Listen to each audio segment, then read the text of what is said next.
Welcome to Showboys, a podcast that delves into the world of film and TV. Hosts Nick, Mike, and Cody take their water cooler talk from the office to the web as they discuss their favorite movies, shows, and all other content in between.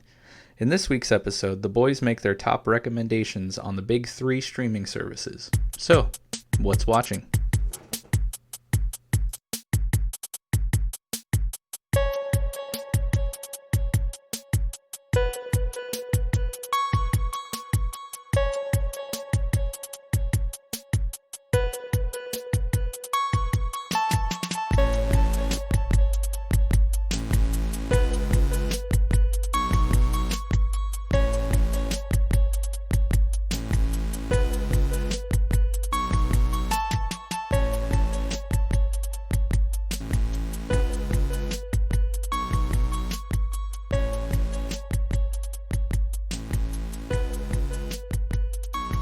Welcome to this week's episode of Showboys.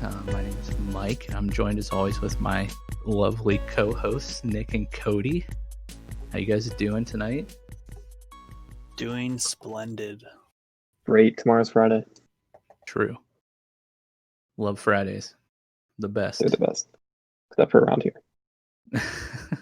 True. Big rip. Thursday nights, because it's podcast nights. True. I've really been enjoying our Thursday night, weekly get-togethers and chats.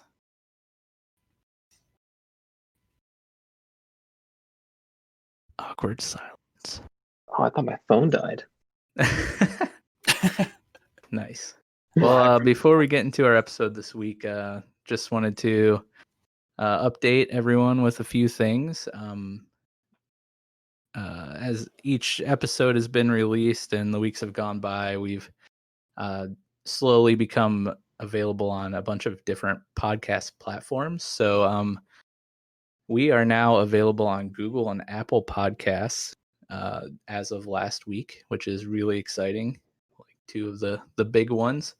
So you can find us there, as well as all the normal places. Our YouTube channel. We're on Spotify, Anchor, Breaker, Overcast, Pocket Casts, and Radio Public. So make sure that you check us out on whatever platform suits your fancy there, and make sure you subscribe, like, follow, rate, whatever Comment. is applicable to the platform you use. Leave comments. It really helps our show out and kind of get us out there into the ether, and we really like the feedback and the interaction, so it's a great way to kind of keep the conversation moving forward. So along with those platforms, you can also follow us on our social media pages. We got Twitter, Instagram, and Facebook, all at Showboys Podcast. And we also have a YouTube page, which you can find the link on our Facebook page. Speaking of our Facebook page, we're getting close to 100 followers. So if you can help us out and share our page with your friends, and make sure that if you're listening, you've liked and followed the page, that would be a huge help, and we'd appreciate it. And our last little piece of news is we got a lot of interesting and fun things planned for the month of October. Got a lot of fun episodes in the pot. We got some spooky Halloween topics, and a couple episodes where we will be joined by some friends of ours to chat about some interesting things. So make sure you stay tuned, and look forward to those episodes coming down the pipe. With all that being said, episode 4, here we are. What are we going to talk about today, boys? Well, I think we all agreed that we would talk about our top 3 recommendations on the top 3 streaming platforms. Which are? I think general consensus, especially as of 2019, it would be Netflix, Hulu, and Amazon Prime.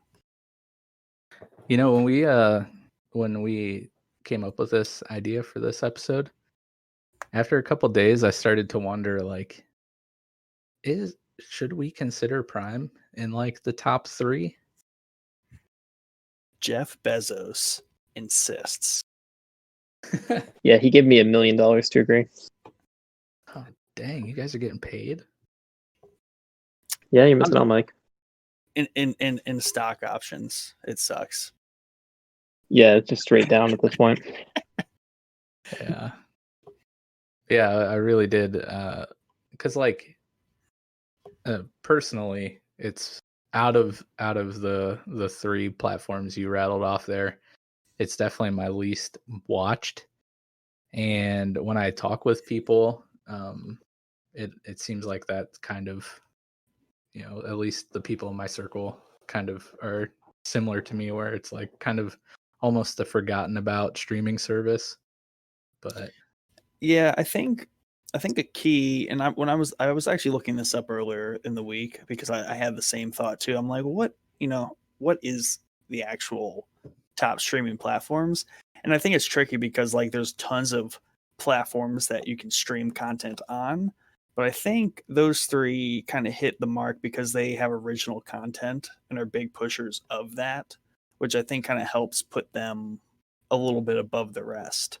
But obviously with like 2020, Disney Plus and Hulu, that kind of gets intermingled. So I think, at a later episode, we would, cover like Disney Plus. You could dive into like HBO, which they're kind of making a bigger splash these days with HBO Max. And I think it'll play out over the next year, and probably a year from now, the top 3 that come to mind might be different. yeah, it'll just all be Disney after they buy everything. Yeah. They'll have their Netflix R-rated subsidiary. Yeah. I think they're talking about doing a more adult version of Disney Plus to try to get a wider audience. It would The be adult smart. Disney Channel. Yeah. Disney After Dark. Oh dear.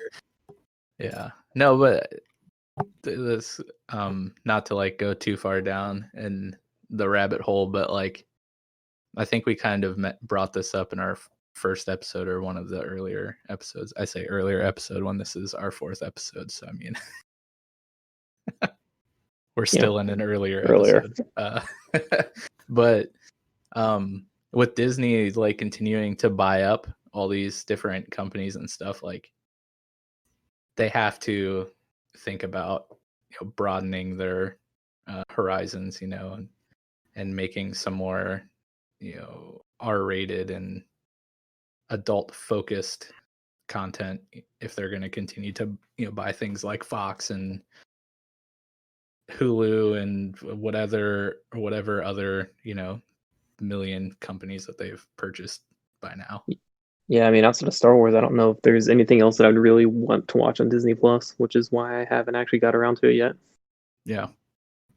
And I think I even have a free trial, and I still haven't got to yet. Because it's like, I'm going to watch Star Wars on it and then never watch it again. You guys have kids, so maybe it's different, but... Yeah. I mean, I guess, Nick, your kid might not be watching Disney yet, but... Yeah. No, he watches lots of Star Wars with me. It's a good excuse to watch Star Wars. Yeah, that sounds right. At this point, I mean, if you have Hulu, it would kind of be silly to not just, bump your Hulu package up to the bundle with Disney Plus, and what I think ESPN Plus comes with that too. And it's like pretty much the same price as Netflix, I think, monthly. Don't they have a HBO add-on too? Yeah, they do. Yeah.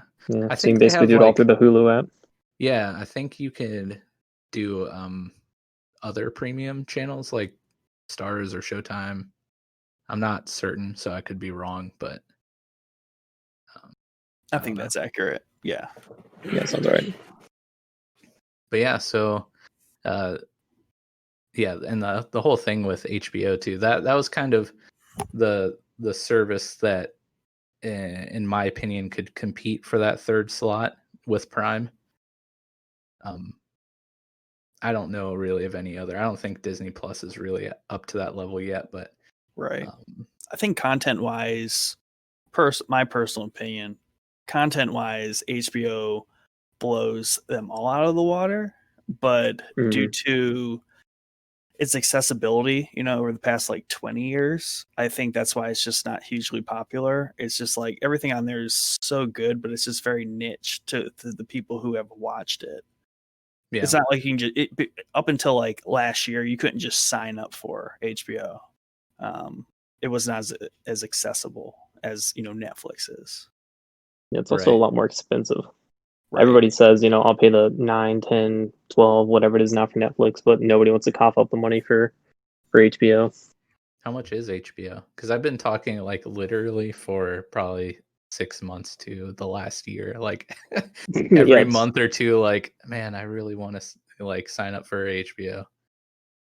I don't know. They change the price tier so often that I can't keep up because they know that like they have an issue there with how much they're charging, so they like switch it up, and I haven't been able to keep track, but it's always too expensive. Another thing that has kind of thrown a wrench in my HBO plans is like HBO Max. Like, is that different? Is that like a separate HBO platform, or is it like the new HBO platform that includes everything? Or Nick sounds like he knows all about it. About what now? HBO HBO Max. Max? Yeah, that's what I was just looking up. Sorry. No, like Cody said, the issue is that they keep changing what their deal is, and they've had like a flop launch of whatever's before Max, because there was HBO Go, which you Yep. got with your DirecTV subscription. Then there was HBO Now, which you could sign up separately for $15 or so a month, and that was supposed to be like the Netflix-esque way of doing it. But there's weird like nuances to it, and it wasn't that simple. So then I think they completely ditched Now. Go is still around as far as I know, because I still sign in with the DirecTV login, and that's how I watch it. And then Max was the most recent release to replace just kind of everything. So But how much then does it there's cost? like a free version of it. So here we go. This is so like 15 years ago. 2 days left. $12 a month for 12 months. Cancel anytime. Normally 15. Okay. It's not terrible. So I think that's where Netflix is these days. Yeah, my Netflix 4K version's like $17 now. but somewhere in all that crap, I remember them talking about like a free version where you could get all the older stuff, which would totally be worth it Yeah, because even The the stuff that Wire. they have is like 10 to 20 years old. All that stuff is what people need to start watching anyways. The Wire and The Sopranos I think The Wire you can watch on Prime. for free. Hmm. I've already done the 2 watch throughs. I'll do the third one. Yeah. The thing about Prime that I often forget is while their show category isn't like massive and like full of super great things, they have a ton of really good free movies. They're hard to find, but they do. I agree. And they have like pretty like uh recent, like obviously not new, but like some of the movies that pop up on Prime for free, uh I've been surprised at how quickly they've popped up on Prime for free after like, you know, their theatrical release and stuff. So like I actually was just having this conversation the other day with a neighbor of mine. um like I love to watch movies, but I love to watch movies in the theater. And ever since COVID's been going on and the theaters have been closed, um, I haven't really watched many movies. It's just strictly all been shows, just because I love the experience of the theater and, watching a movie the way it was intended and to be viewed and the way it was filmed to be viewed. So I don't watch many movies at home, but every once in a while when I'm bored at night, like I'm not tired enough to go to sleep, but I'm not awake enough to want to like watch a show or something, I'll just like browse through the whatever streaming service and look for things to add to my list. And every time I go through Prime, it's just like, I can't believe this movie's on here for free. I can't believe that movie's on here for free. Then, of course, I never end up watching them because I would rather watch a movie in the theater. But hey, you have the option if you want to. Yeah, for sure. Well, with that, Mike, what's your Amazon choice? Ooh, okay. So Get them. good question. And I'm gonna have to go with the Amazon original show called The Boys, which Hey. I've been like preaching at you two to watch like ASAP, and you just ignore my calls. No, my brother's been pitching it to me as well, so it must be pretty good. It's really good. It's very interesting take on the superhero genre for sure. The Boys is based off of a comic series by the same title, written by Garth Ennis. And if we have any comic fans listening, Garth Ennis also wrote the comic series called Preacher, which also was developed into a TV show that airs on AMC. I'm not sure if it's still running, but it did air on AMC, and if it's still running, it's still on AMC. The show The Boys is produced by Seth Rogen and Evan Goldberg, which sounds interesting, but they do a great job. Interestingly enough, they are also executive producers on the show Preacher. They're big fans of Garth Ennis, actually, so it kind of makes sense that they, tried to turn two of his comics into TV shows. But yeah, interesting show for sure.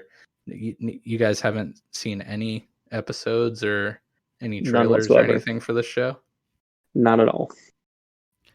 I have blatantly ignored your calls to watch it, and I'm just loosely familiar with what you've described. Oh my gosh. Okay, so quick premise of the show. It's creeping up my list, I promise. Well, it needs to like sprint and hurdle up your list. It really is. It's a really fun show to watch. Brand, that's a good word.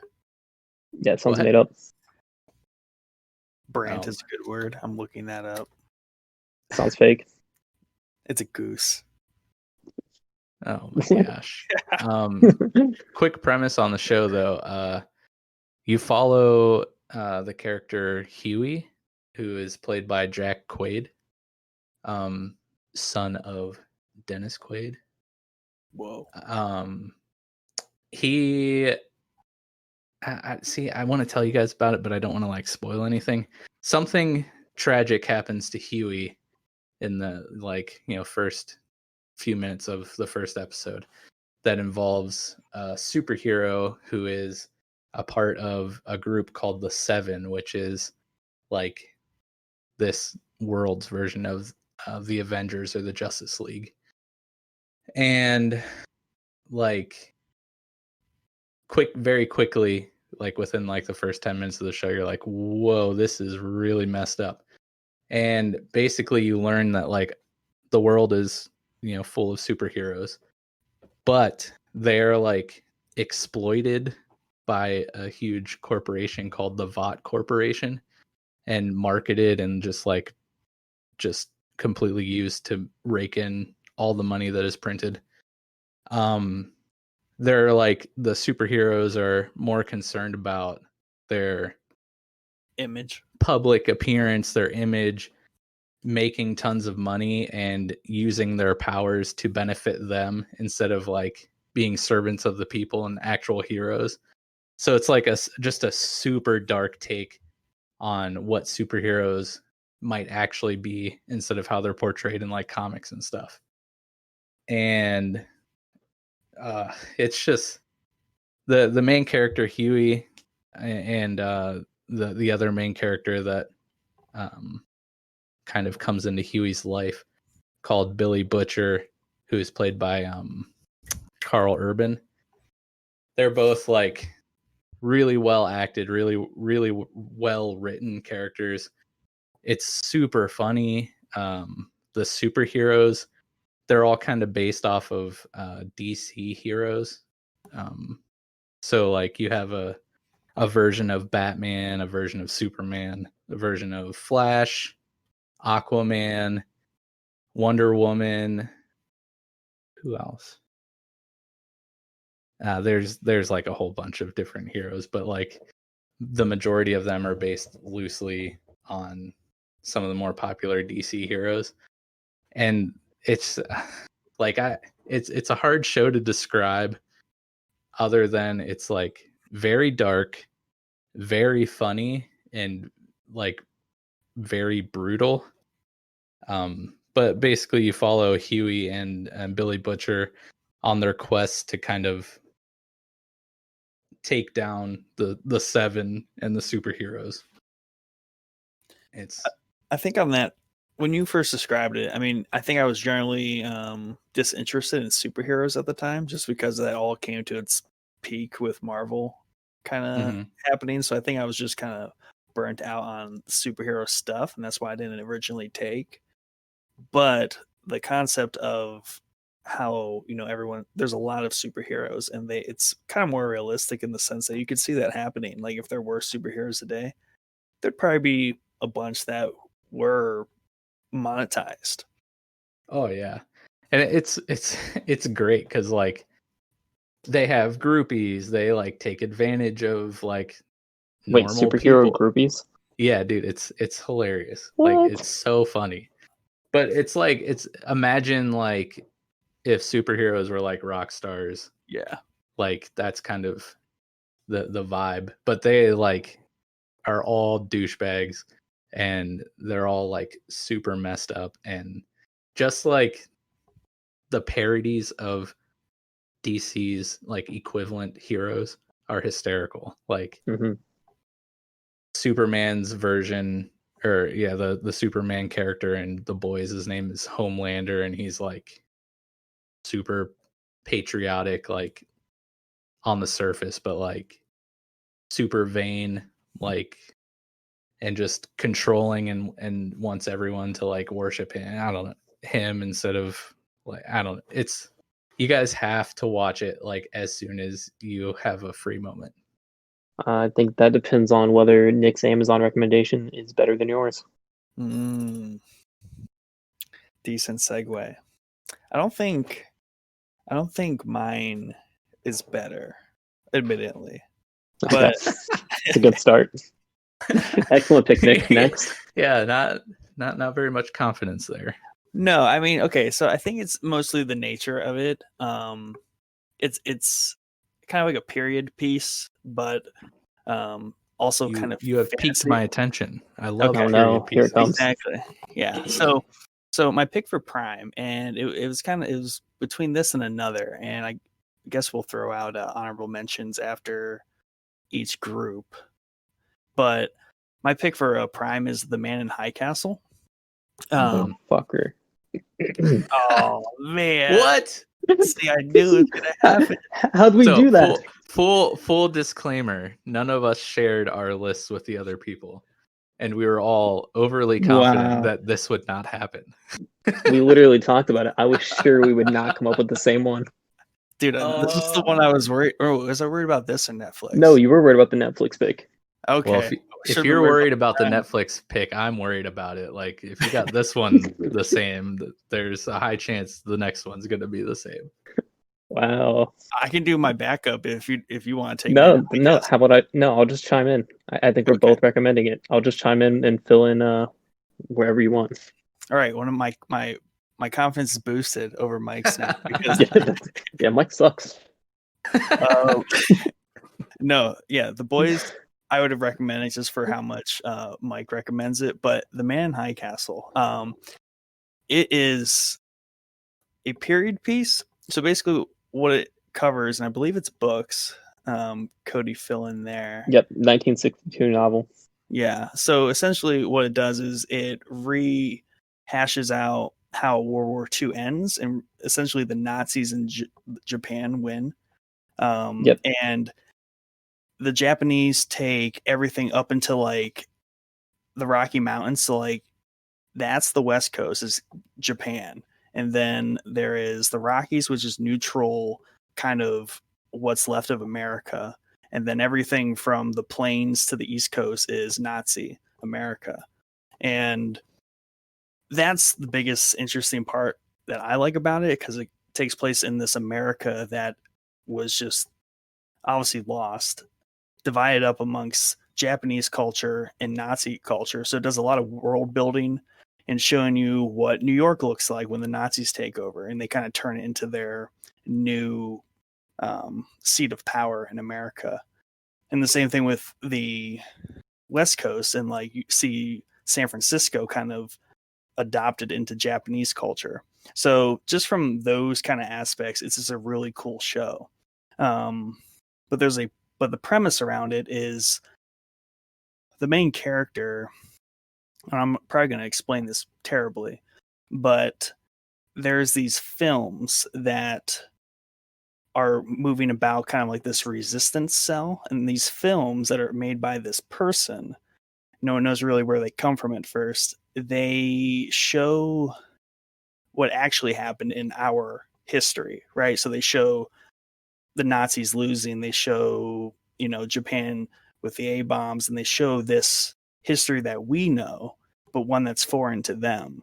And it's kind of seen as by, the Japanese and the Germans that these are just negative propaganda, kind of, or, they're just flat out wrong. But there is some sort of truth to it, because these same characters appear in all the films, and these characters are actually in the world that the show is in. So it does a lot of interesting things story wise, and a lot of things as far as running two parallel histories, if that makes sense. Yep, that actually pretty well sums it up. I was going to say, as a history major and a history buff, that's what initially got me into it. I love the parallel alternate universe and different timelines, and playing out these game scenarios where one side that lost ends up winning, and the side that won ends up losing, and just kind of playing it out to its end. But then it actually kind of builds from that, and it gets into more science fiction elements.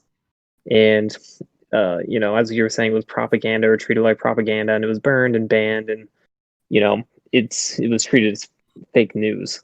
But as they get into the later seasons, you see this isn't just propaganda, but this is a thing, and that's where the sci-fi elements come into it, and they start getting into portals, and they're like, is an alternate universe, right? We're not just looking at an alternate timeline, but the alternate timeline is existing in the same universe as the original, the timeline that we know in real life. And it's kind of cool seeing characters come to grasp with that. Yeah, because all the characters in the show, in this alternate timeline that they live, they all have these interactions and relationships in different ways. But in the actual timeline, in these films, you can see these same people in these different relationship situations, where two people might just be acquaintances, or at either ends of the fight, if you will, in their alternate reality. They might be married with kids in the actual reality. So they do like really interesting things that way with it. Is the show still running, or is it over? It ended in 2019. There were 4 seasons, 10 episodes each. So it's actually not that hard to push through it. I think they're around an hour long. Right in that sweet spot, 4 seasons. Yep. So not quite 3 like Netflix likes to do, but 4. And I think the final season was pretty good and kind of tied up a lot of the loose ends. There were stuff that didn't get quite tied up, and actually just from researching it this week, I guess the book kind of ended ambiguously too, and wanted people to fill in their kind of own takeaways and fill in the blanks for themselves. So I guess the TV show purposely tried to do that a little bit too. Nice. Yeah, and kind of like a disclaimer, I will say, like, the first season is, because it is so kind of undeveloped, like they really stuck with a very particular take on the books, because I think they weren't sure if it was going to be good or not, or popular enough. So I feel like they kind of set season 1 up one way, and they kind of kept their the story arc a little narrow, but then season 2 just kind of blows it wide open. And I think season 2 is like one of my my favorite season because there's a whole bit where they go actually to Germany. So you see this Germany and it's very like flourished, almost utopia for them. And they just really do the world building just like to another level. That was really cool. Yep, that was pretty good. Yep. No, it was. I was gonna say seasons 2 and 3 were also my favorite. Season 1 was a little bit boring, but I think it's because I came into such high expectations for what the show was going to be based on the summary of it, the description of what I was coming in expecting, and really it's just a lot of world building and character building, and it wasn't like crazy. I thought this was going to be like absolutely insane, like right from the jump, and it wasn't. It was more period piece. There wasn't as much sci-fi elements. And I want to say they changed directors once or twice after the first season, so that's another reason why they might have went in a different direction, and it kind of picked up the speed a little bit, and everything kind of popped off more than what you saw in the first season. The first season's kind of foreign after you've seen the rest of the seasons, because I even would say like there were some acting elements that were subpar to like what you would expect, and there's just some like iffy kind of scenes and things like that. But overall, I mean, I would say just as soon as season 2 starts, like the improvement just instantly takes off, and they start going, and they get into all the other characters too, which is really cool. And DJ Qualls, right? From New Guy. Yeah. As soon as I saw him in there, I'm like, oh my god, this is gonna be an interesting character, and he was a good character. And the reviews for it are pretty good, mid 80% range for pretty much across the board. Nice. And that's a Prime original? Yeah. Yep. Nice. Wow. So, little sidebar here. When you guys went through and picked your shows for each platform, did you try to pick originals, or did you just try to find a show that's streaming on that service? I went back and forth on it, but I think I stuck to originals. Just to be fair to the platform. Yeah, I made my lists and then I favored originals. But in my Hulu example, it is not an original per se, but I have a little bit of backup as to why it kind of is. Yeah, we didn't really discuss like if we wanted to try to head that direction or not. So I didn't really think much of it, but I'm going to be interested to see it, how many of the shows that we talk about are service originals, or if they're just, shows that stream on it or whatever. I'm guessing a high number, especially if Nick and I keep picking the same ones. Yeah. Well, I mean, to kind of like recap Prime, it sounds like everyone should not have an issue watching the 2 things we obviously recommend. Yeah. Prime, like, I mean, as far as originals go on Prime, I mean, you have The Boys, you have The Man in the High Castle, you have The Marvelous Miss Maisel, I believe, which is a pretty highly regarded show. Carnival Row is my alternate. Oh yeah, Carnival Row. I totally forgot about that. Is that your honorable mention? That was one of my honorable mentions, but it was between that and Man in High Castle. Nice. Yeah, I totally forgot about Carnival Row. That show's awesome. Yeah, I think it was your comment, you were kind of going off of things that like got you excited. So ultimately to me, The Man in High Castle is just I would nerd more out on that. Oh yeah. Yeah, the shows that I picked definitely are ones that like really get me hyped up. What were your honorable mentions, or singular honorable mention, Cody? My honorable mentions for Netflix, so I'll save it for that one. Okay. Yeah, so I had a really hard time narrowing down shows for all of the platforms. So I have like a million options. So I'm not gonna particularly talk too much in depth about these honorable mentions, but aside from Nick bringing up Carnival Row, which is a fantastic show, and I'm really mad at myself that I forgot about that one, because it is like it's if they give it a chance to like, continue on for multiple seasons, the world that they established in the first season is amazing, and I'm really excited to see, where the story goes and what happens with the characters that we've met. But I had Homecoming as an honorable mention, which I've talked about in a previous episode. I had Mr. Robot as an honorable mention, which I've talked about in a previous episode. But then I had a show called Philip K. Dick's Electric Dreams, which is... Good Lord. I know, what a title. I stumbled on this randomly one night when I was searching through the queue, and it's pretty much, it's Amazon's like version of Black Mirror, though not nearly as bleak and depressing and utterly So all the dark things I as like about Black Mirror. Yeah, but it definitely had a few very interesting stories in some of their episodes. It's an anthology series, so every episode is different and tells a different story with different actors and actresses. So if you ever get bored and you're completely out of ideas for things to watch, throw on an episode or two of Electric Dreams on Prime. Wait, did you really like that? Because I might actually like this. Yeah, no, I don't recall if I've watched the entire season, but I do remember a handful of episodes that kept my interest and were fun to kind of watch through. Yeah, I might give that one a shot. Yeah, it's a little bit more like science fiction and like trippy type things, and less like extremely depressing like murder or like whatever insane stuff Black Mirror does. Though I love Black Mirror. Twilight Zone or Outer Limits or something. Yeah. Okay.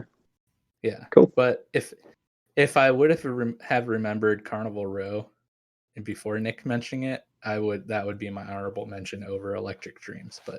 But neither, both of those shows are good ones to watch. I would definitely recommend Carnival Row over Electric Dreams, though. All right.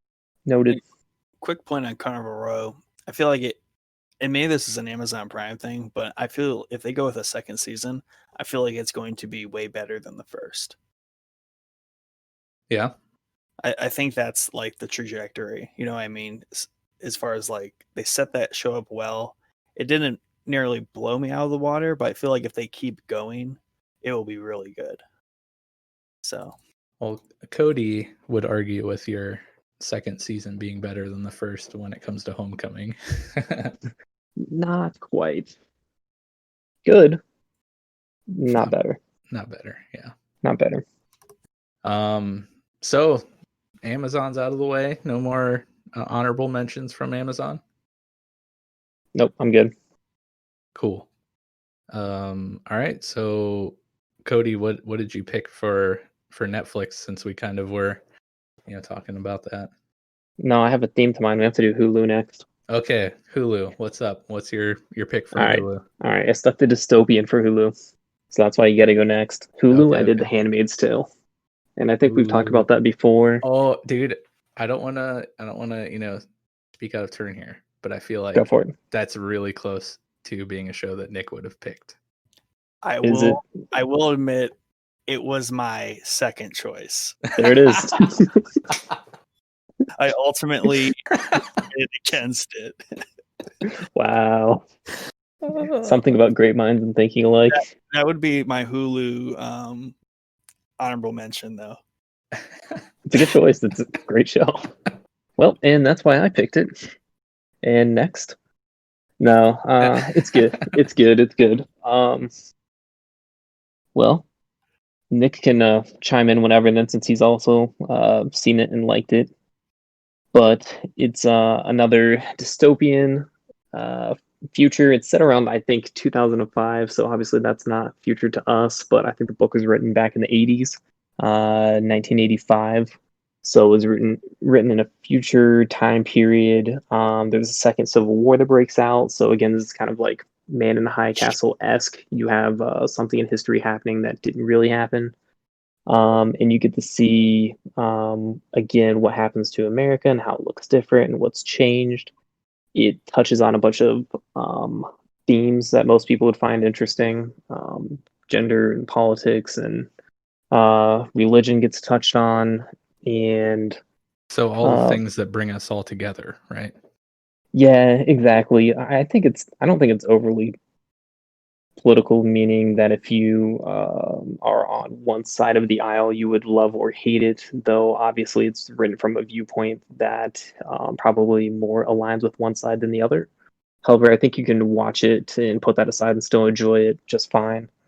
Um, the book itself is actually a pretty hot topic too. I read that it's number 37 on the list of 100 most challenged books of like all time. So yeah, it gets some heat. But the show itself is ranked number 25 on a list of best shows of the 21st century. It's won numerous awards. It's been nominated for many more awards. And as far as Hulu goes, I think it's really the best show that they've made so far. And they still have one more season that I know of for sure coming in 2021. And the original book was written back in 1985. They just wrote a follow-up book in 2019, and I believe season 4 is supposed to follow that new book. So it's a follow-up of the follow-up. It is a follow-up of the original written many years later. So I think this is a Margaret Atwood book that she wrote originally in 1985. And then the sequel novel, which is The Testament, was just written last year in 2019. Oh, okay. And you're saying that's what the next season Yeah, so may be following? Yeah, I think season 4 is supposed to follow that new book. Nice. So some new source material. You have anything to add to that, Nick? I know you're a fan of that show. No, yeah, he covered it pretty well. I mean, overall, that's a good show. I think what I like about it is it just challenges a lot of different concepts that we don't really have to think about too much, but it takes these orbiting concepts that are kind of like hot topics, but it places them very front and center in this world where they are very much the topics. And they do a little bit on the world building. They don't do as much of it as I like, but they do enough of it where it piques my interest there. But really kind of just the I guess the adventure of it, even though they don't go very many places, but just kind of how it constructs this period that they're living in and the parallels that obviously the writer was kind of saying like, hey, we could go in this direction. Like it's not completely unfeasible. And I've actually heard people say that they don't want to watch it, particularly women who don't want to watch it because it is a little bit too real in that it's a little frightening, especially for them, to think about like that kind of situation happening. Yeah, it's a bit too on the nose. Yeah, I mean, exactly. and it touches a lot of topics that are near and dear to a lot of people. For me, I think it's most similar to like the 1984 book. You see kind of a lot of those themes, kind of, government overreach and watching you and being suspicious of not just those that have power over you, but your own friends and the people you work with, and the anxieties. Not so much, the commanders, her bosses, her, whatever. It's kind of not knowing who to trust, and if the person who should be on your side is actually on your side, or if they're going to turn you in to save themselves. And I think that's it's something it does really well is it doesn't explicitly say like, oh, these are the bad guys and like these are the good guys. It really is just kind of dropping people in this very unfathomable situation, and kind of you don't know what's going to happen because what would it's kind of like, what would you do in that situation? What would anyone do? And there isn't necessarily a very black and white painting of what is going on in the show. It's very open ended in that respect. Because like even like the what's his name? What are they called? The commanders. Yeah, like the commanders. Like they're not necessarily the bad guys. Like they do a good job putting, they're humans, they made choices, and this entire aspect of American life went on by the choices that these people made during hard times. Who was it they assassinated? They read it the how this spun off. They assassinated the president, overthrew Congress, and then were able to achieve control over like 2/3 of the United States. I would say the one thing they don't do a great job of is kind of showing the geography of it and how like the U.S. breaks down at this point. It's basically like the Northwest United States and Canada who's like fighting against Gilead, which is the country that the handmaids belong to. Right. Yeah, and I would say that's one thing that they do undershoot is kind of the explanation of how they got to this point, and I think they kind of try to piece that together to you through different snippets. But overall, like the spatial awareness of like what is happening outside of this isn't quite there, but maybe that's intentional. Yeah, it could be, and it feels like a period piece when you look at them, the way they dress, the way they talk, the homes that they live in. It has a very like old vibe to it. But then when they do the flashback, you realize it's like, oh no, this is like modern day, but they threw everything back intentionally to like Civil War times. Like that's kind of what the dress and atmosphere comes off to me, but it's like totally in the 2000s. Yeah, 'cause they switch over to Canada occasionally. There's like scenes and things going on in Canada, and Canada is completely normal. Do they all look like the South Park Canadians No, they don't. when they talk? I mean, it's No, basically it's America, Canada. Yeah, it's Canada overran by Americans running from America. Yeah, we just made it America 2.0. Nice. Back to your guys' point though about it kind of. I've never seen the show, so I'm just going off of what you guys were talking about. But how you guys were talking about how it kind of touches on subject matter and topics and themes and things that kind of, I'm assuming, mirror some of the issues that are going on in our current society that kind of make people feel a little uncomfortable and whatnot. But I think the thing about art and this medium that we shows and movies that we like so much, I think there's something to being able to use your stories and whatnot to kind of like force people to have to think about those things. Now there's like a fine line that you have to like be wary of. Like you kind of have to do it tastefully to where it actually works for your story, and like maybe not like cram your ideology or whatever like directly down people's throats. But if the creator is able to execute that in the correct way, like that is something that is very valuable, because it forces you to like, or at least me, I love shows or movies that do this, where like I have to like wrestle with that uncomfortable thought or like situation that a character was put in or something, and just really be like, why is that the way it is, or like what would I do in that situation, or like, you guys understand what I'm saying? Yeah, I think she did, the both author and then the directors of the show did a good job of making it clear that it's 100% satire. Like there's no group in existence that's going to be offended by watching this and think that they're getting personally called out. Like it's taken completely to the logical extreme to say like, in this fantasy world where there's this giant slippery slope and everybody went way way way far out of control, this is what it could look like.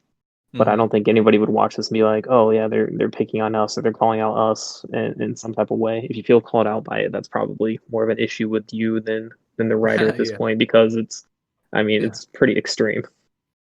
I mean, it's exactly right, because it takes a a slippery slope that we're aware of, right? And it goes down that slope to the point where it's not, fantasizing this, the end of that slope being good or good for anyone, because they show the negative aspects of just the fact that they went down that road to that extreme. So, it's the bad people, the antagonists are not these, they're not painted in this good light necessarily, even by their own measure. Like, they have their own issues that are coming of themselves going down that road. Yep, exactly. The commander and his wife, whose names are escaping me right this second. You see how their marriage is kind of torn apart by it, because she went from somebody that had a modicum of power and influence, and actually used that power to push for her to be depowered, to lose that power. And you see her kind of coming to grips with the fact that she kind of brought this on herself, and she's not exactly thrilled about it now. And then he also has his own issues that you see kind of play out in the show. I don't want to give anything away, but I think they play a board game, chess or something, that he kind of reveals some of the issues that he has with the society. Right. Yeah, it definitely, there's a lot of decision reflection in that show. All the characters come to grips with the decisions that they made. And that's like really what the show mostly is, obviously, except for the main character, who wasn't really much of her decision. She was kind of just taken. She was actually literally taken in Does the woods. Liam Neeson show up? Yeah, I have a particular set of skills. He's in the first episode. Yeah. She does have a husband that's not particularly useful for the entire length of the series that I've seen so far, but Nice. Yeah, he just kind of chills in Canada and waits. Yeah, making us look good. It's just sad America. It's just sad America. All right, Mike, you're the Hulu expert. What's your Hulu choice? I'm gonna let Nick go first. Okay, fair enough. Okay, so I feel like I'm going to break any sort of pattern we might be following this episode, which I feel good about. So this is the Hulu pick, and this isn't a Hulu original, but also it isn't an original anywhere here in America. So this is really the only feasible place for us to watch it, outside of a very separate, specific subscription to a service to watch it. And it would be an anime called Attack on Titan. Yeah. I've heard a lot about this show. Same. Never watched it, though. So tell me more. So it's an anime. It is utterly intense. And the first season, like every 10 minutes, 5 minutes, I don't know, within the first 2 episodes, like it was just constant jaw drop, because what was happening was just, you would not believe it. Is this the show that has like the giant, like skinless people thingies? So totally like butchering that probably, but they look like giants without skin. Well, it is scary. So actually, well, perfect. I know it. Nice. So I'm going to slide it into the theme that Cody's going with the whole dystopian thing. So it isn't per se exactly a future Earth or anything like that, but essentially there is this. They live in this time where society collapsed because humans came under attack by these things called Titans, which are essentially very odd-looking humans that are ranging from 10 meters tall to like 100 meters tall.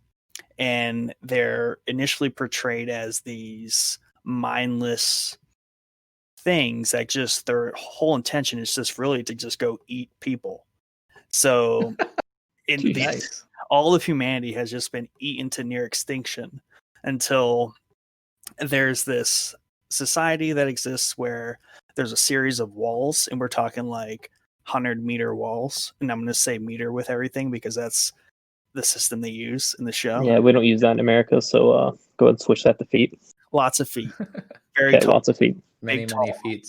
much tall, very huge wall. Huge. So there's these series of walls, and it's a big circle. It's almost like they've done the math. It's like unfeasible, but people live in different layers, and the closer you get to the middle, the higher up in society you are. And the middle is like kind of like utopia that's untouched by this rough life outside of the walls. So everyone, they don't go outside the walls because they're just going to get eaten. So that's always a good feeling to have. But it focuses on this boy who very early on, some tragic things happen, blah, blah, blah. He joins this group, which essentially are like rangers. I think they're called the Scouts in the show, something to that effect. But they venture outside the wall to kind of scout, make sure everything's good out there. They just really kind of dance with these things and really risk their lives. And a lot of people just think it's, they're kind of idiotic to a point. But the show evolves and it goes into just the history, how the walls came to be, how the society came to be, what the Titans actually are, and like their connections to the whole history of things, because the whole thing happened like the present day in the show. Like this had been happening for hundreds of years. So much of the memory of how they got to that point is lost because it was kind of safeguarded by the elite, and it's kind of been brainwashed into the people, just like, oh yeah, it's just out there. So I think that kind of makes sense, but it is an anime, so there is a lot of like weird things that go on that are kind of hard to describe, but it's just a very intense show. It takes you, it really kind of like, you never know what's going to happen. And just like ridiculous, crazy shit just is constantly happening to where you're just like gripped to the screen watching it. Okay, so I think I've only seen one anime, and I don't even know if it's an anime for sure, but Dragon Ball Z. Does it compare in any way to that? No, I would call this more in the sense of a like traditional Japanese anime. Okay. Than kind of like more of the Americanized Dragon Ball Z, but Oh yeah, I'm completely ignorant to it. I admit that. But it still involves lots of yelling. Everything's very intense. They, people talk, they talk fast, and everything's just like the most dramatic thing happening in your life at that moment.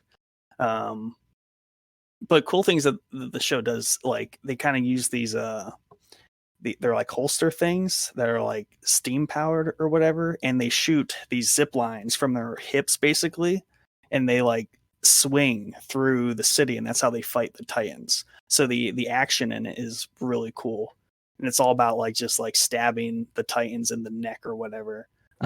So the combat in it's like really cool. Skinless people getting stabbed in the neck. Yeah. I need to I definitely need to jump into the world of anime. I feel like I would really love it. I just never have given it a shot. And it's better with subtitles in the original, not the dubbed version. Dubbed version works, but definitely for the voices on the characters when they're younger, it's much more tolerable in the original Japanese version than the American one. But I would just rip into it and just hit like 4 episodes and see if it sticks. How many minutes per episode? They're like 24. Okay. Okay. Yeah. Pretty good. I think the last anime I watched was Pokemon. If you would consider that an anime. See, that's how I feel. I don't even know. Like, I watched Digimon. I want to say I would call those cartoons. Fair enough. Are you sure? What? That's it. I gotta Google it. Google it. All right, definition. But yeah, I recommend. Where's Ray when we need him? Ray would know. Yeah. Is Pokemon an anime? According to Wikipedia. It is a Japanese anime television series. Oh, wow. There we go. See if we watched anime. That's right. Yeah, for real though, I've heard a lot of really good things about Attack on Titan, and a few of the like, excuse me, a few of the like pop culture sites I follow. Yeah, I've written a lot of good articles and stuff about Attack on Titan, but I just like I don't know why. I mean, it's not just an anime thing; it's like animated in general. Like I think the only animated show I've watched in quite some time is Rick and Morty, and that's not even that like frequently. But it's not that like I dislike animated or would dislike anime shows. I just like for whatever reason they never like jump out at me, but I'll definitely have to give that one a shot. Yeah, Sounds pretty cool to me too. yeah. I mean, I would say animated stuff accounts for at least 30% of what I watch, if not 40. Nice. Yeah, I honestly wouldn't have guessed that. Cool. That's on Hulu? Yeah, you can watch it. I'm pretty sure you can watch it all on Hulu. Nice. Yeah, because they rip it from Adult Swim as it played Okay. That on makes sense. Cartoon Network or whatever. But I also think they have some other rights to it where it's just kind of always there. Yeah. But that's the place to find it, unless you have like a Crunchyroll subscription. But that's like the specific. Oh yes, Crunchyroll. Yeah, That's what I have. So I guess it's my turn then. Also, All right. So my Hulu and Netflix picks kind of have a similar genre of true crime. So my Hulu Shocker. pick, I know, right? My pick on Hulu actually isn't an original, and none of my honorable mentions are original shows. But my pick is Fargo, which I think I've briefly mentioned before. But have either of you guys heard of the show Fargo? Not the movie, though it is related. only by you. Only yep, by me. only through you. Wow. Gee. Okay, you guys are really missing out. Damn. This show. Have you seen the movie Fargo? Or know of? Also, no. I think it's been in my Netflix watch list for as long as it was on Netflix. Okay, well, Never clicked play. It's pretty much the movie Fargo, but as a show. It's an anthology series. 3 seasons are out right now, and the 4th season actually kicks off on the 27th. So coming up here in the next couple of days. I believe it airs on FX. I think, pretty sure. But the replays end up on Hulu. But yeah, it's a very quirky, like dark comedy type show in the true crime genre. And like I said, it's an anthology. So each season, not episodes, so each season contains a story. But it's kind of like a different take on anthologies because I kind of don't want to like say this and spoil it, so I won't go in like super detail. But each season kind of ties in past seasons in a very cool way. So it's like they're telling different stories, but like they all exist in the same universe, and like sometimes involve sharing characters between seasons. Mm-hmm. As in the actors and actresses that play that character, or the actual character themselves.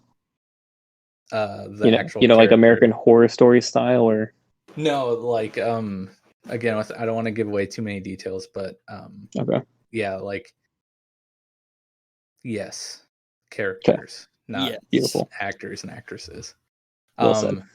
But yeah, but like along with that, speaking of actors and actresses, the cast is like insanely star-studded. So like the first season had Billy Bob Thornton, Martin Freeman.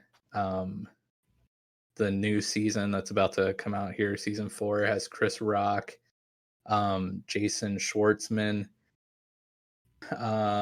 Season 2, I believe, Kristen Dunst was in it. Her husband, actually, I believe they're married, Jesse Plemons, who it might not be a household name, but if you saw him, you'd know exactly who I'm talking about. If you watched Breaking Bad, he, man, I guess I can just look at his IMDb and see the character's name from Breaking Bad, but he plays a small role in the later seasons of Breaking Bad. Or speaking of Black Mirror from like 30 minutes ago, have either of you guys seen the like Star Trek-y episode of Black Mirror? Isn't that the first episode of the latest season? Yeah. Yeah. Yeah, he's the main character from that episode. Oh, really? The creepy one? Yeah. That's him? Yeah, that's Jesse Plemons. What? Okay, He's then yeah, I definitely know who great he is. actor. Dude, he's awesome. Yeah, Patrick Wilson is in it. Ewan McGregor is in it. Damn. Like, I mean, it's like loaded. Each season, is very well cast. I'm watching on the pure fact that Obi-Wan Kenobi's in it. You just sold That's me. your winning argument you right there, go. Mike. Yeah. There you go. Oh, Oh, McGregor's there. I'm there. yeah, Mary Elizabeth Winstead is in that season with Ewan McGregor. But yeah, it's the cinematography is stunning. It's well shot. It's like I said before, it's very quirky and like almost like borderline campy, but not in a cheesy way. Like it works very well in this show for whatever reason. But one cool thing that I didn't really know wasn't true until I looked it up, because I was like, there's no way this is true. At the beginning of every episode, like after it does kind of the cold open or whatever, and the credits start rolling or what have you, text pops up on the screen, and I don't remember exactly what it says, but basically it's like, this is a true story. All the characters, or all of the people who have died, their names have been changed to show respect to their families. All the people who survived, their names remain the same, blah blah blah. And I was like, after watching a few episodes of the first season, I was like, there is no way that this is a true story. And then it turns out, I looked it up, and yeah, none of them are true stories. It's just like a funny thing that they decided to add at the beginning of every single episode. What, really? I thought you were going to say, yeah, it is based on a true story. How crazy. No, it's the opposite. It's just like, I don't know why they decided to do that, but I find that like hilarious for some reason. Yeah, that's pretty funny. Yeah, but each season, the story is really captivating, and they're like borderline absurd, where I mean by that, like almost each story follows like an ordinary person or group of people who just by chance or a string of awful luck, like just happen to find themselves in the middle of like some serious like criminal activity, or like something insane that happened that really puts them in a bad place. And it's like funny, with certain dialogues, and of course all these stories take place in the greater north, so they all have hilarious like accents. But you just follow along these people who you feel really bad for and like are really rooting for, and just like you just watch them continually dig themselves into like these massive holes, and you're just like, oh my gosh, this is this is awful, but like it's hilarious and like I can't stop. It's like watching a train wreck. I mean, train wrecks are not funny, but like you just can't look away. You can't stop watching. Is the show yeah. itself funny, or is it more of a drama? Yes. Oh, okay. It is a drama, but it's like labeled as a dark comedy, so it's like it is intended to be funny, but it's also pretty dramatic at the same time, if that makes sense. Yeah. But yeah, it's a really, really interesting show, and if you like the movie Fargo, you're gonna love the show Fargo. They're like loosely connected.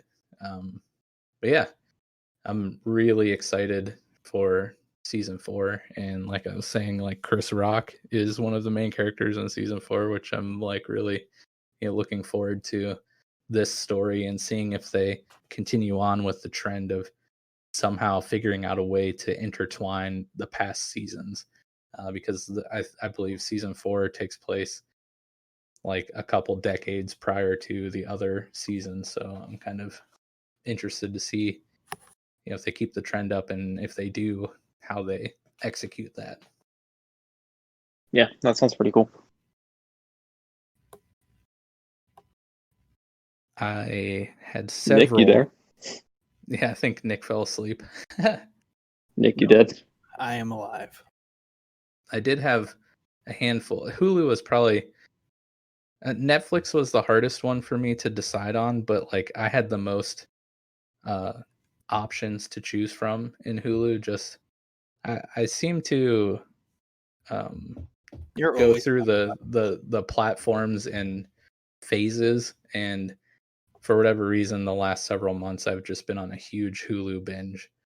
Kind of, I think we kind of dusted over this, in one of the past episodes, but I think it's easy to get, you kind of get stuck on a platform for a while, because like once you watch something good on it, then you see other stuff. You just, I don't know, it's easier to click that reoccurring app and whatever you're watching it on, and like you just go hang out in there, and that's just kind of like what you're working through.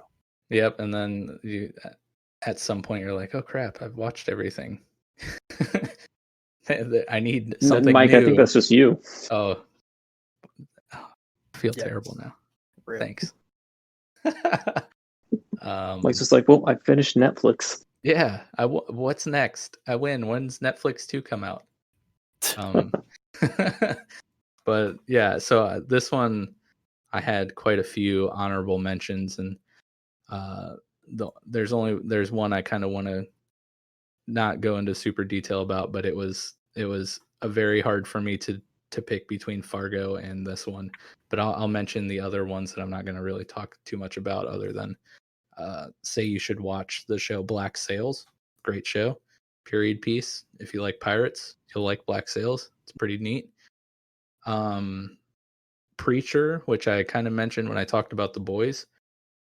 Preacher, and I think most AMC shows are streaming on Hulu. But if you have watched any of The Boys and you like that vibe and the aesthetic of The Boys, and just kind of like the really over the top story, you'll love Preacher, because it's absolutely insane. A little show by some guy.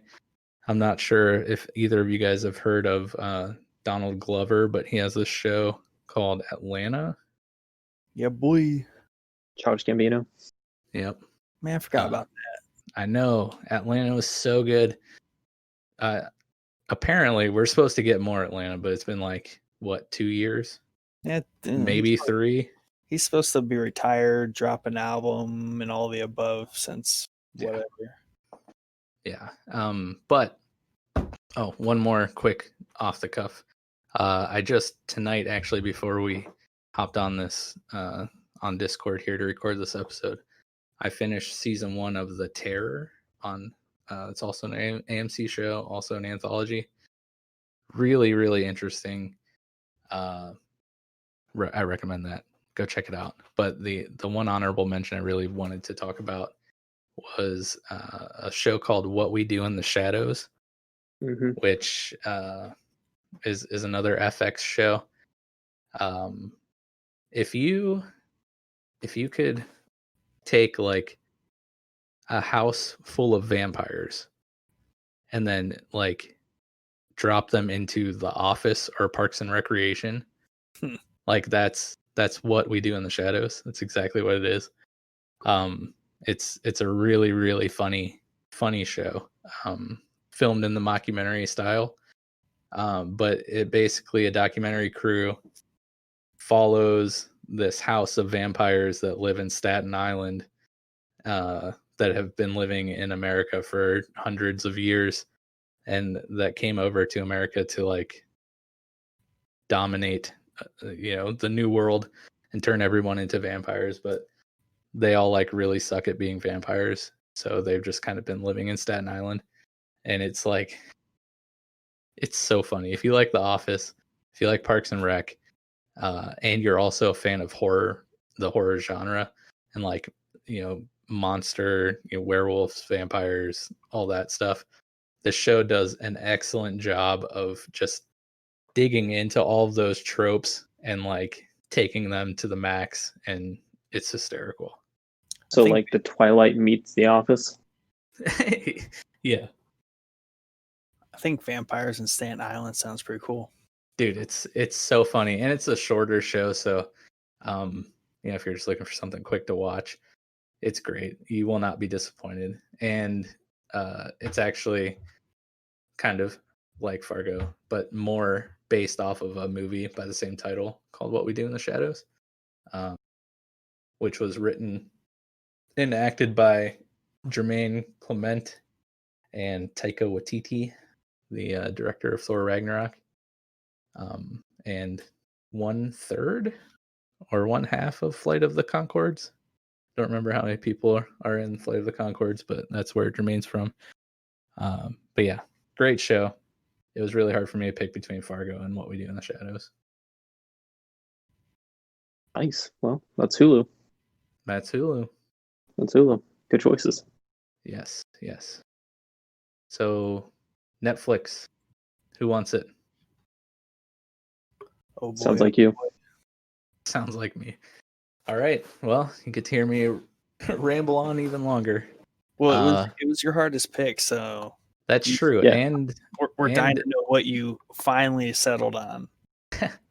Yeah. Took till the last minute, huh?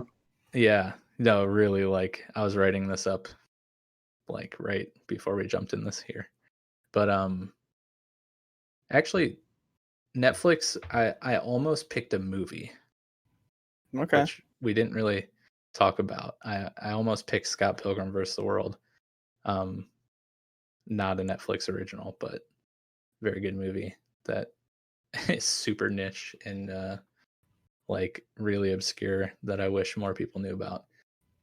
But I ended up landing on Mindhunter, following the same vein as Fargo, at least in genre, where it's 100 million% true crime. I'm assuming both of you have seen this. Yep. I think I've seen, if I'm thinking of the right one, I've seen 2 episodes. Wow. Why'd you stop at 2? It's so good. Yeah. Is it like based on real ones or no? Mm-hmm. Yes. Yep. So this show comes from the brilliant mind of David Fincher, which is responsible for the movie Seven, Gone Girl, Girl with the Dragon Tattoo, Zodiac, just to rattle off a few. But it is based on a book, which I don't remember the title of, but it was written by John E. Douglas, who is a real life FBI agent. And it's kind of based off of him and I believe his partners, basically formation of the behavioral science unit, or that is what it's called, right, Coty? Mm-hmm. They're like That sounds department right. but basically the creation of this branch of the FBI that is responsible for I don't know if profiling is the right word. Maybe it is, but basically they are the ones that coined the term serial killers and like brought that whole reality to life, and they kind of are responsible for digging into the psychological aspect of what makes, you know, these people who were serial killers like turn into serial killers, and like the motives and similarities and things like that, so they might be able to spot someone before, you know, they turn into, you know, a serial killer and there's, you know, trail of bodies, you know. Yeah, or at least catch them quickly because you know what to Yeah. look for. So all the killers that they follow and that they, you know, come on screen in the show are all actual serial killers. And one thing that I found super interesting is, like, I don't know if you've Googled any of the names of the killers in the show, but most of the actors actually look like the killers that they play. I mean, excuse me. Yeah, it's I pretty know uncanny. like, you know, makeup and effects can do a lot of things, but like they like really hit that nail on the head, and it's kind of like eerie and creepy. They had in the most recent season Manson, right? Yeah, and he Yeah. like looked like it Oh, was actually Charles Manson. It was yeah, it insane. was spot on. It was spot on. Yeah. So like that's kind of one thing that really puts the show over the top for me is like um the fact that like they're they're they're digging into like actual cases that happened of actual people, and like I don't know what it is about true crime and serial killers and all this stuff that's like super messed up and like really sad, but it's like very fascinating to watch and learn about.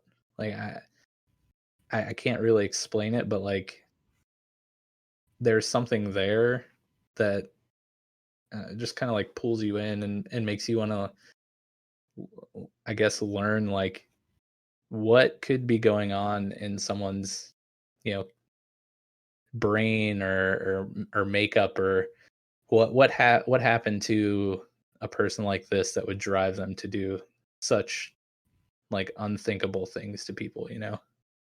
Hurt you. Yeah. Was um something I was it was like a review on it really quick. Like just some Google comments on it. Someone was talking about maybe this plays into also why you like it, but it could kind of slide as a period piece for the 70s because I do remember this from what I've oh seen. yeah. The details that they hit on as far as like putting it in that time frame are really good.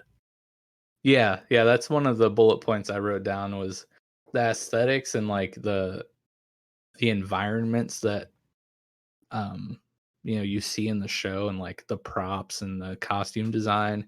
Like it is so good and it's so on point. Like you're saying, takes place in the 70s, and like it's just great. You just everyone's chain smoking in every scene. There's It's just there's just something there's just an appeal about 70s like office spaces and just like yeah. mass chain smoking. I think because it's just so like foreign to us. Wood Yeah. panel everywhere and just cigarette smoke. Yep. I mean, it feels Suits like at a the same time. documentary. Yeah. Like it's so accurate that it feels like a documentary, like in and of Yeah. itself.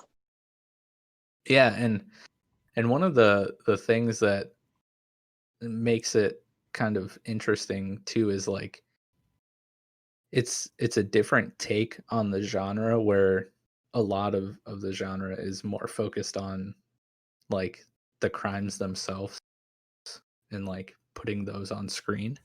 uh this one is in the complete opposite direction, where I think maybe once or twice in the series so far you actually see a body. You don't see any of the crime take place at all. and like 90% of it is just like very deep and rich and intense dialogue between the two FBI agents and the killers that they're interviewing. Mm-hmm. And like you don't see that very often, and it's just a really interesting take on the genre. I feel. And the second season, they started expanding more into the FBI agents' family and home life and outside of work stuff, and just kind of showing how that interplayed with how they do their job. Yeah, there's a really interesting, connection that you can kind of make between Holden Ford, who is one of the main agents, and like the killers that he's interviewing. Like as the series goes on, you can kind of see a lot of similarities between how he is as a person and his personality and stuff, and the people he's been talking to. Do you kind of like get that vibe too, Coty? Yep, completely. And we've talked a little bit about the son and some of the stuff that he's kind of going through. Oh, You and I. Yeah, the other character, Bill Tench's son, is that who you're talking about? Yeah. Yeah. Yeah. Oh, that's just heartbreaking. Like without like giving away too many like spoilers or whatever, but like you see one of the characters like just can't escape, his work life starts to really bleed into his, wow, no pun intended, I did not mean that, bleed into his personal family life. But on that topic of like Holden and Tench, the two main characters are like great. They're brilliantly written and acted. Like Holt McElhaney, I believe. I probably butchered that last name. He plays Bill Tench, and Jonathan Groff plays Holden Ford. Their characters, like the chemistry they have on screen is so good, and I kind of love how even though they're partners, they kind of like really kind of generally dislike each other. And I don't, they're just acted very, very well. And the characters are based off of Robert K. Ressler and John E. Douglas, who were, the FBI agents responsible for, kind of creating this unit and whatnot. But how do you feel about, the supporting cast and whatnot? I guess actually, never mind, because Coty had to step away for a second, and Nick hasn't really watched very much of it. Does the show ring a bell? Is this the show you were thinking about? No, yeah, this is completely the show that Aaron and I started, and I think it was just like too slow at the beginning. I definitely found it interesting. I think I wanted to keep watching, but for whatever reason, we got pulled away. So I might have to pick it back up because I did like the first like 3 episodes or whatever I did see, and it did seem like a really good quality show, especially with their, how much they dig into just the dialogue, and how I like it when they introduce like new concepts, like when the FBI first figured out, serial killers. They did the same thing in like Waco with the one main character where he's saying, well, no, like there's a certain way we need to handle negotiations, with that kind of division of the FBI. So like that aspect of criminal justice or whatever, and the psychology behind it, from just law enforcement to more of a science, is always interesting. Yeah, I think this show touches on that a lot because they kind of push the boundaries of what the FBI would normally do in a interrogation situation, and they're kind of using these new approaches and new styles to get information that they previously would not have got. And so you have like your old school FBI guys who are like, don't do that. And then you have this, team of new people and they're like, actually, I think that might work. Yeah, well, and even the interesting thing too is like one half of the duo is kind of, in the old school mindset, and then like that being Bill Tench, and then Mhm. Holden is on the other side where he's like basically developing all these new interrogation techniques that are getting the answers that they need, but also like are walking that line of like, is that actually an ethical way to get the answers that you need? You know? And you kind of see that bubble up a couple of times where it's not, Yeah. and they kind of overstep those bounds, and it lands them into the hot water. Yeah. And you see the FBI kind of like um, adjust around them to these new styles, but there's pushback to it. Yeah. Well, and like, so I watch a lot of like true crime stories on YouTube and stuff. Or there's like a handful of channels that do a really good job of diving into actual stories and basically just elaborating on them. There's one channel in particular, I believe it's called the JCS Criminology something or other. But all of his videos, he basically analyzes interrogations. And there's been many times where I've talked to you, Coty, about this, where I'm like, Yeah. All right, so there's like, it's such a gray area because like these most of the time, not all the time, because people are human and they make errors or just like bad police work, detective work, whatever. Most of the time you know that this person did something heinous, and you like have to get them to admit it, right? So like, Mm-hmm. if they are actually guilty of the things that they're being accused of, like, you got to get that information out because what they did was so terrible. But at the same time, like, have to do it ethically, and it's just like, Well, and legally too. yeah, like, how do you do that? This is a terrible person and he needs to be put away, but like, you got to do Yeah. it the right way. And the show does a good job of showing how like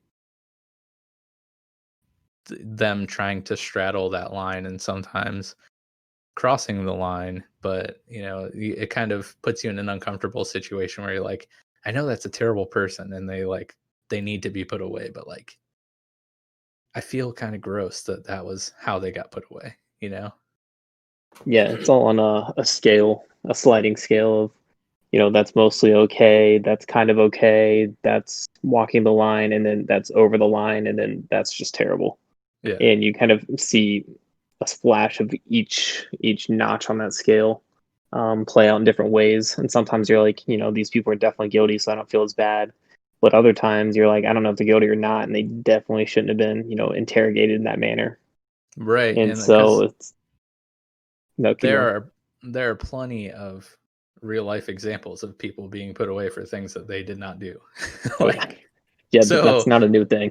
Yeah, so like, sometimes at the end of the day, like, they just got to pin something on someone, and like, sometimes they don't care who that someone is. So like, Yeah. Gotta hope that someone's so not that's you. kind of, yeah. So yeah, it's kind of like, makes you feel icky. Yeah, I mean, you've seen the techniques now. I mean, a lot of it comes down to at least persuasion, and at most kind of forcing you into saying what they want you to say in order to get the result that they want to get. Right. It's And 1,000% psychological warfare. yeah, So and if like, you, yeah, and yeah, go ahead.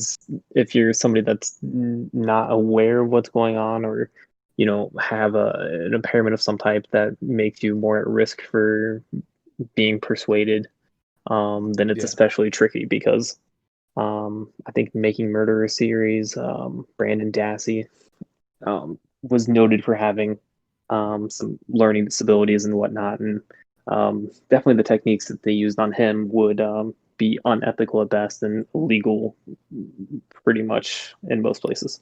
Yeah. Yeah, that's, you kind of start to get into also the gray area of like profiling in general. Like, sometimes because someone fits the general descriptions or assumptions of someone who might commit a certain type of crime or whatever, like, doesn't necessarily mean that they did. But that's the hunch that you're aiming towards, or like feeling. So like then you just kind of like do whatever you can to make the shoe fit. Yeah, I mean, further off topic, but I think Central Park 5, which should have been on Netflix at some point, kind of touches on all that too. Yeah, it's very interesting. But before we went down this rabbit trail, I was about to ask you about Ford and Tench's kind of dynamic together, like character, like written character wise and like actor wise. Like, how did you feel that those two like played off of each other? I love it. They make it. It's kind of a True Detective feel to it. Yeah. Their egos kind of play against each other, and just watching that play out on the screen is kind of awesome. They both kind of have the same goal in the end, but how they go about it and how they live their lives outside of work just kind of spices everything up. Yeah. For sure, I couldn't agree more. Like, both actors are great and their characters are super interesting, especially since they're so opposite, and then just having to be together with such an insane, intense job. It's just It's like your traditional buddy cop film. yeah. But Nick, back to your point, you were talking about right before Coty jumped back in, about it kind of starting off a little slow. Unfortunately, the way the show is kind of styled, like that's just kind of how it is. There's not a lot of action. So if you're not someone who can be, not you particularly, Nick, but I'm saying in general, like if you're not someone who can focus on 50 minutes of dialogue and like 5 minutes of people walking around or driving, it's probably a show that is going to be hard to like hold your attention. But if you can really get down with some like super interesting dialogue and like the way that they mix the dialogue and build tension with using like certain camera angles and like certain at camera aspects and like lack of like background music or intense sounding background music, they do such a good job of really making you feel on edge even though you're just listening to a conversation, kind of. I mean, that's the thing, is you have to pay attention though, and like that's where the most enjoyment out of that show comes from, is you are paying attention to everything that's going on and you are getting as involved in the main character's kind of reason for being interested in these serial killers. Mm-hmm. Yeah, So, it's not a show where you can just kind of like blank out and still get it. If you look away from the screen or don't pay attention to the dialogue, you miss everything and nothing. It's kind of like a catch-22. It's like there's not a lot going on, but also everything's going on. So if you're not paying attention, then you miss the entire show. Yeah, that's actually a really good way to describe it. You miss everything and nothing at the same time. just talking. What did I miss? Not much, but kind of everything. Might as well just stop. Yeah, let's just start that part over. Yeah. But yeah, that ended up being my pick. So what did you end up picking, Nick? For Netflix? Okay.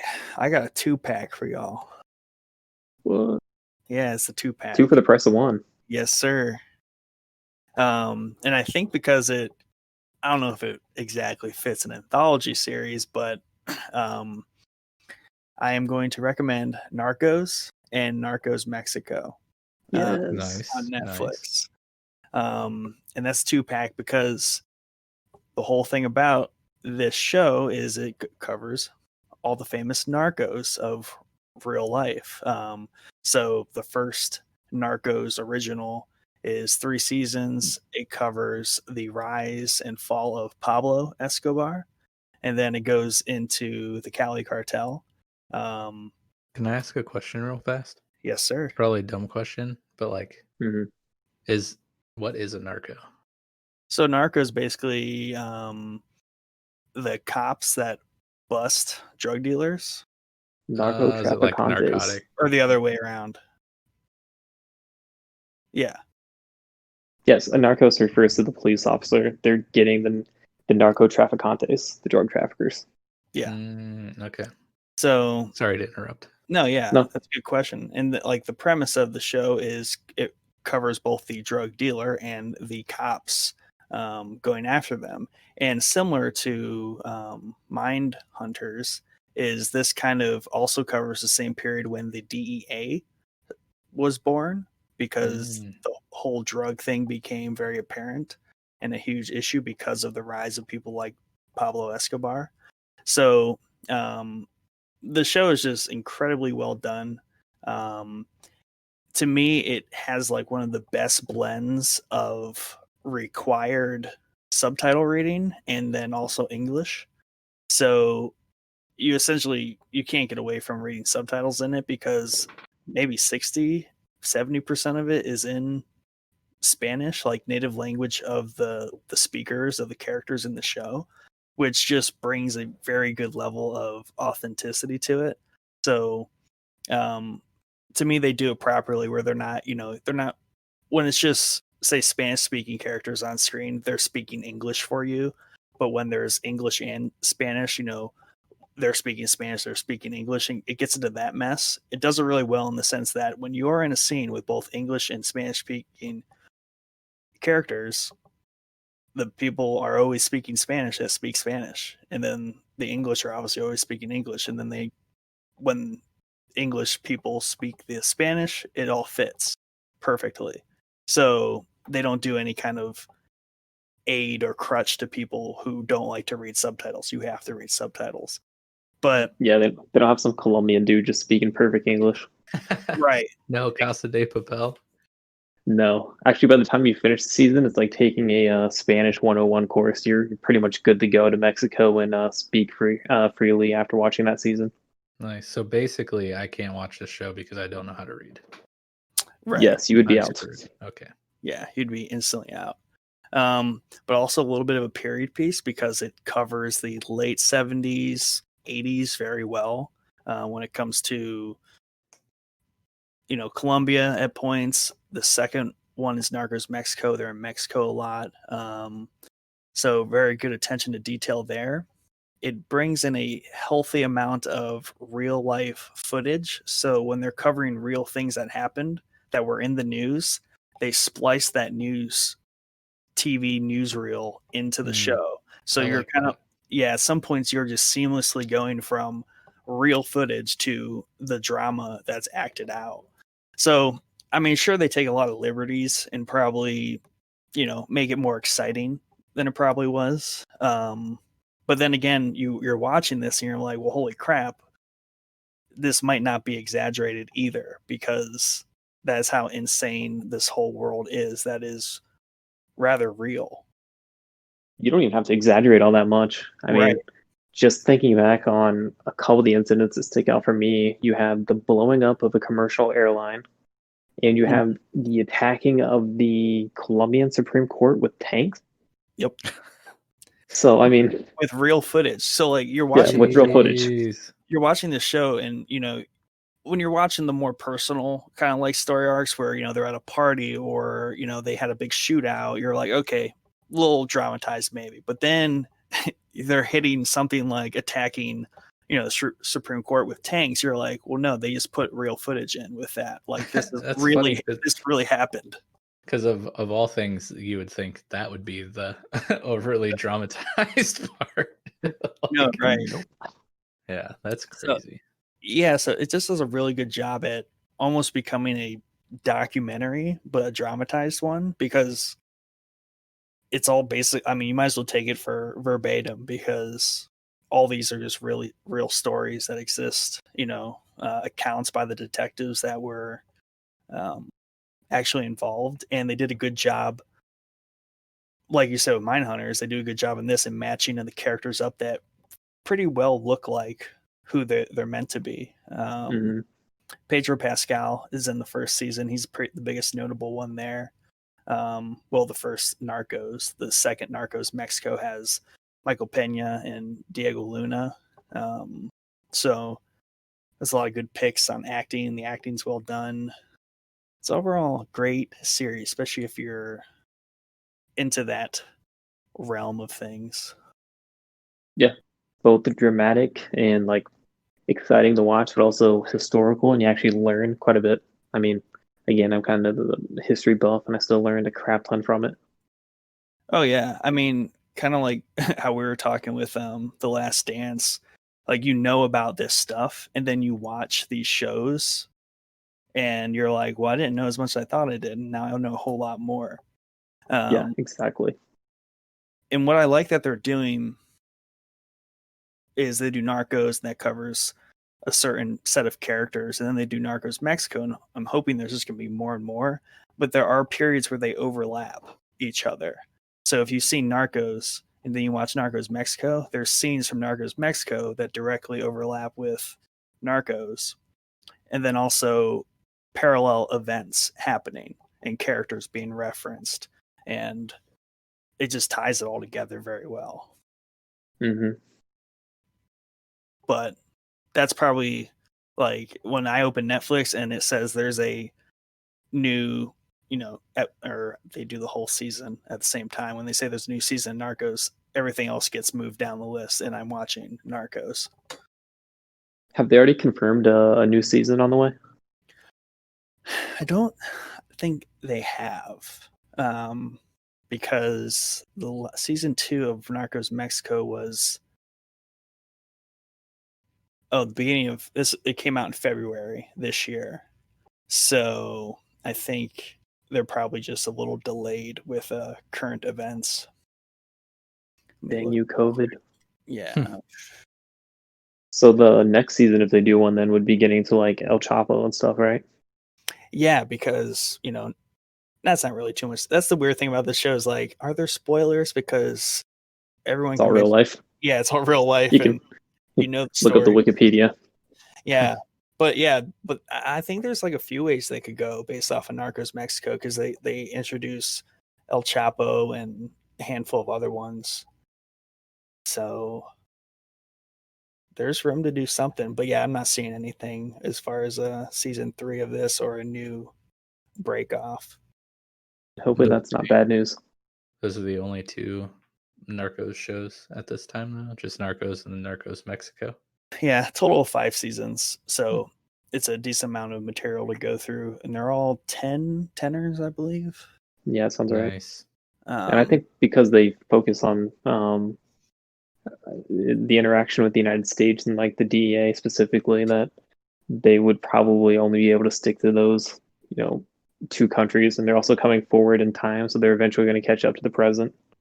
So I feel like Mexico is going to be the one they have to end on, right? I mean, unless they do Narcos United States. Yeah, or some crazy Canadian version. Yeah, I guess. Yeah, It's like could be getting in on that maple syrup trade. But Canadian El Chapo.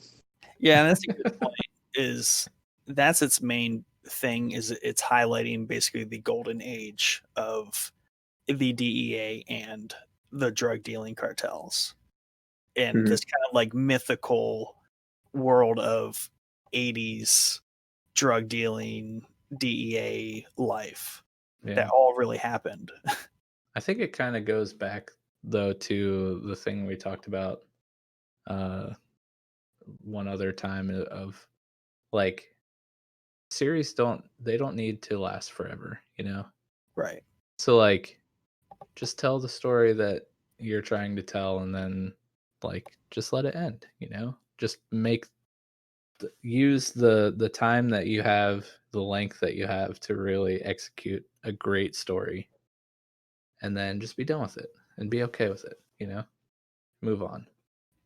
And Nick, you might disagree. I don't want to project my own opinion onto it, but I feel like the conclusion that they're pushing people to draw maybe is that the drug war overall was kind of a failure.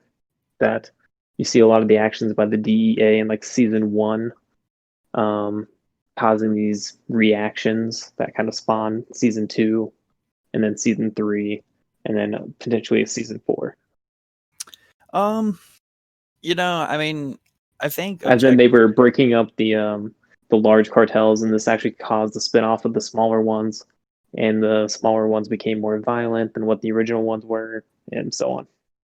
Yeah, I think, I think objectively, it is a failure of the war on drugs from the get-go. But I also think they do a good job at painting it in this, almost impossible light, because they were fighting this thing that was uncontrollable, because it was larger than life. These people that are real people, but the way they lived and the things they did were, they were huge. The way they operated, the things they did, how much money they made and had control of, like they basically bought entire countries and that whole continent essentially. Wasn't Pablo pulling in like 50 million a month or something? Yeah, like dudes just there's very likely just holes in Colombia that you could probably dig up like 50 million of Pablo money just buried, USD too. Well, it's like the little bird boy from Ozark said in one of his episodes. I think Right. it was like in his class or something, where he talks about like basically everything is funded by drug money. Yeah. If you think about it, like after it gets laundered and cleaned and pumped back into it's insane. Yeah, and they tie it in, and also they're not saying that the war on drugs was lost for any particular reason, that it wasn't a good effort, more so that so many things were working against them, like even the US government itself, the CIA, all the things that they blend in there, and they're like, yeah, these DEA agents can do the most ridiculous badass job, but there's going to be something higher up, whether it be a government or the CIA, that's just going to be like, well, good job guys, but you can't do that. Well, yeah, because you have on one hand the DA trying to bust these guys, and the CIA actually paying them off on the other hand. Yeah, and they're trying to work like larger cases against them, when really, like, well, yeah, we're just trying to bust them for being the largest drug traffickers on the planet, while you want to get them on some kind of political racket with the government. Yeah. It's just like a conflict of interest. And it gets into all that, and it is a drama that is about real life. Too real. The best kind. Yeah. And the acting's really good in it too. And then it's got the classic Pablo waiting meme, where he's just sitting on the Ferris wheel, staring over the empty pool in the swing set. I like the empty pool one a lot. Yeah, it's a good one. That meme is a classic. Sad Pablo. Just waiting for my calls to turn around. That's great. Ouch. I guess be happy to launder some drug money through that. Yeah. That leaves you, Coty. What was your Netflix pick? All right, quick, short, sweet, and to the point, and also completely different than my other recommendations. So, told you guys about it before, but actually, I'm going to combine my pick and then my honorable mention, because they pretty much go hand in hand. So, Last Chance U is my pick, and then QB1 Beyond the Lights is my honorable mention. Obviously, these are about sports, football.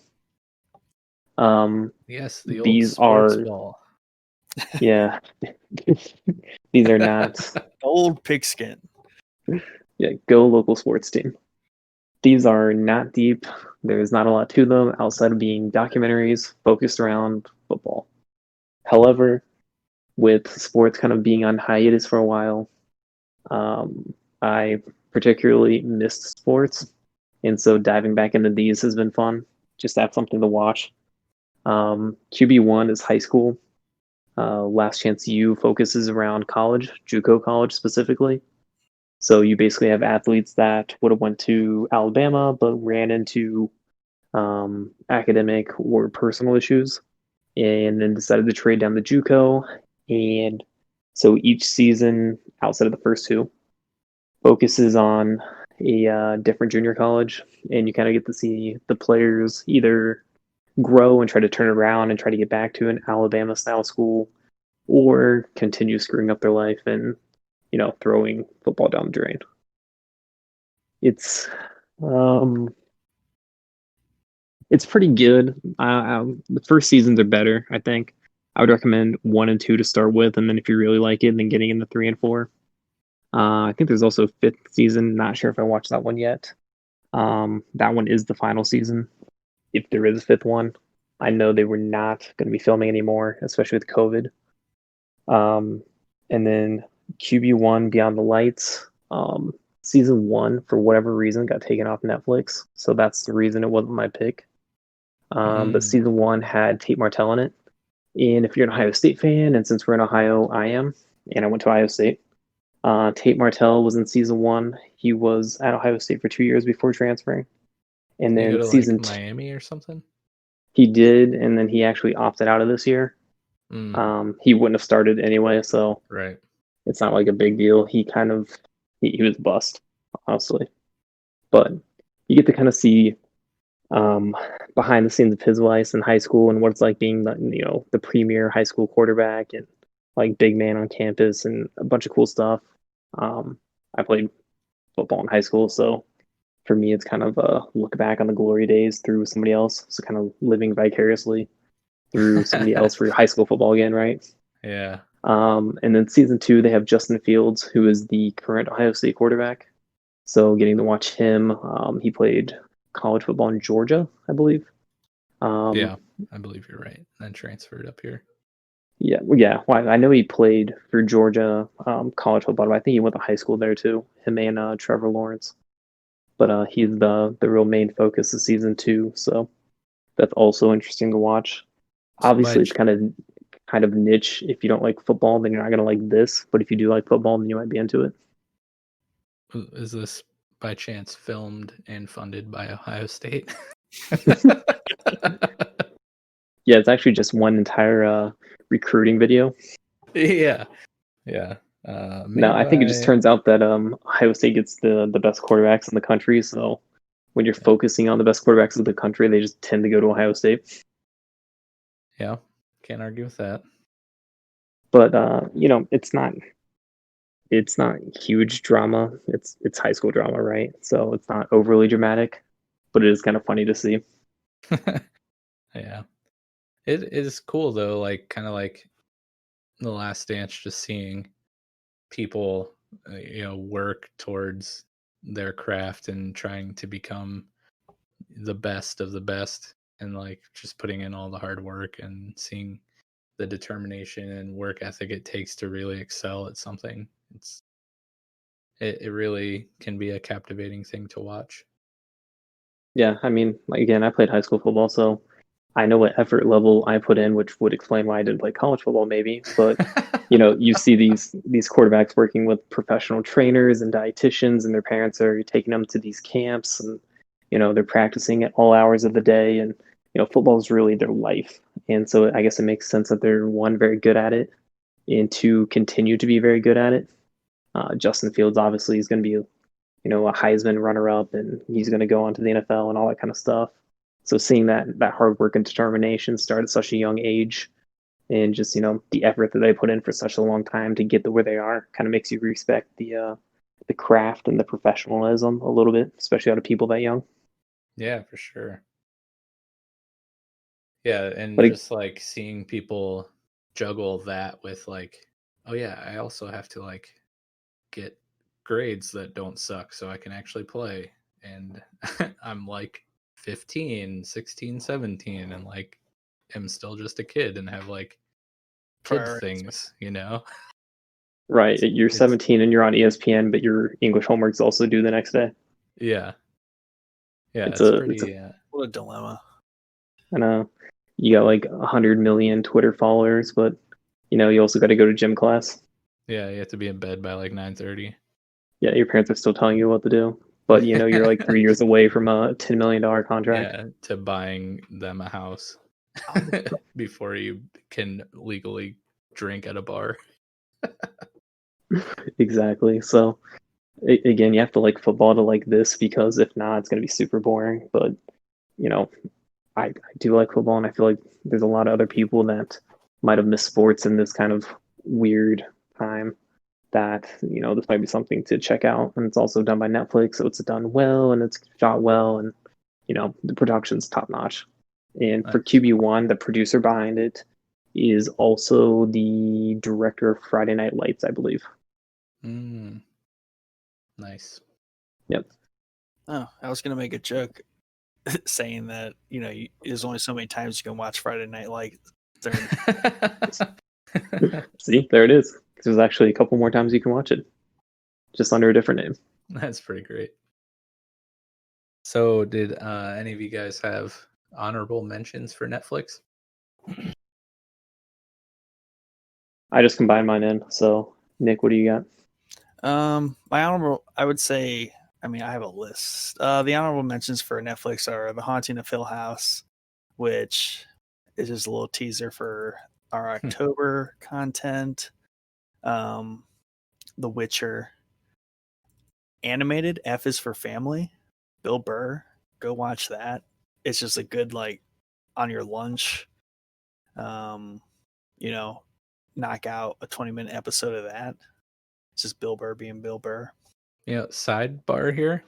I don't think there's enough, or maybe there is, maybe I just don't find these shows, but enough of those like short, 23-minute shows. Dude, I think that's why like 40% of what I watch is cartoons or animation, because that's where they're all at, basically. Or if you get into things like Community, Parks and Rec, but if you've seen all those. Right. But that there's that whole collection of, The Office, Parks and Rec, Community, and I feel like there's like 7 of those very well-known shows where you can get those. There's like 10 seasons and they're all 20 episodes long. Yeah. They're out there. I didn't mean to derail your honorable mentions. Please continue, good sir. No, that's fine. Stranger Things. Oh yeah, I forgot about that show. That one's too hot to recommend. Everyone's already seen it. Yeah, who hasn't watched that by now? Right. I feel like the new season should be soonish. I feel like it's always that time of year. Didn't it come out? I thought it came out in July last time, or like June, maybe. I think they move it around, actually, now that you say that. Yeah, well, I know the one season released the day I got my bar results, so that would have been in October. It would have been on like Halloween, or the day before Halloween. But then I feel like the most recent season came out in the summer. Yeah, I think you're right. It had like 4th of July themes, didn't it? Yeah, that's what I was thinking. Because I think they had all the fireworks when the thing, was like in the sky and stuff. I feel like that's what it reminds me of. Yes, they must switch around when they release it. Looks like we're looking sometime in 2021, because filming would have reportedly finished in August of 2020 with a launch date of early 2021, but of course, COVID. RIP. So, yeah, we'll have to wait a little longer for that one. I have one more honorable mention for Netflix. It's a nice, easy one. It's 1 season, 11 episodes. It's called The Get Down. And it's about the rise of basically hip hop and like disco music in the South Bronx in the 70s. Narrated by Nas. And it's just, and it follows like a group of teenagers coming up in that scene. But aesthetics are great. Captures that kind of like funky 70s vibe, but it's a good little watch. Yeah, sounds like a good one for me. I'm shocked you don't have Nightfall on your honorable mentions. I think that's because I separate Nightfall and Vikings into like the History Channel for some reason. Like that's just where my brain goes, even though I do watch those on Is Netflix. Vikings a History Channel show? Yes. Oh, no way. It was like their first big one. Interesting. Yeah. I did not know that. Not the Vikings you watch. Oh, it's a different show also called Vikings? No, it's called Vikings. The one you watch is called like Norsemen. Or Oh, whatever. no, yeah. No, the one I watch is called The Last Kingdom. Yeah, The Last Kingdom. This is the like actual literal Vikings show. yeah. Yeah, I didn't know that was a History Channel show. I did know Nightfall was history, but I didn't know Vikings was. Yeah. Yeah, so I have a short list of Netflix honorable mentions. Just because out of the 3 services, this is the one I haven't really used that much recently. But yeah, like I said, Last Kingdom is a really interesting period piece of, when the Vikings invaded England and were, warring with the English, and super interesting show. I really enjoyed it a lot. Of course, Ozark, can't leave that off. Black Mirror, we mentioned earlier. There's a show that airs on USA called The Sinner. I've only watched season 1, but it was really interesting. It had Jessica Biel and really interesting and captivating story. So if you're into, murder, mystery, true crime stuff, that's a good one to watch. And then, like I said, when we started off the Netflix section, Scott Pilgrim vs. the World is probably one of my top 3 or 5, favorite movies. Super obscure, very comic book and video game-esque in the way that it's presented, and it's just a super funny film if you like Michael Cera, or it's directed by Edgar Wright, who did Shaun of the Dead and Baby Driver and all those great Hot Fuzz type movies. Scott Pilgrim is one of my favorite movies that he's ever done, and it's criminally underrated and underappreciated. I don't even know what made me go watch this movie one day in theaters, but we have we used to have a discount theater around us, where the movies were like $1. And Becca and I went one day and we're like, oh, that's a Michael Cera movie. Let's go watch that. And then I was just like blown away. It was such a great movie to see in the theater. But if you haven't watched that, definitely recommend it. It is amazing. That's your number one recommendation, like over everything. Yeah, at least movie wise, it's up there, man. It's great. Edgar Wright's a genius. But yeah, I think that does it. I mean, decent amount of picks there. Yeah, I think solid picks. One thing that I was really looking forward to in doing this episode is like we all share similar tastes in like the big shows, but I think we all have some, varying differences in shows that we kind of watch on our own. So I was really looking forward to hearing the picks that you guys brought to the table, because I was, hedging my bets that I had not watched them yet. So I'm glad to get a few picks to put on my list that's way too long of shows that I need to watch. Yeah, Nick's got some anime in there. I threw some football in there. Yeah, we did hit a range of topics, I feel like. And Man in the High Castle, that everybody agrees is great. Yeah, everyone go watch that. Nice. Well, yeah. Make sure you like and subscribe and follow, and let us know what your picks are for Netflix and Hulu and Amazon Prime. Are there shows that we didn't talk about that you guys particularly, enjoy, or have you seen any of the shows that we've mentioned? What do you think about them? So just let us know in the comments.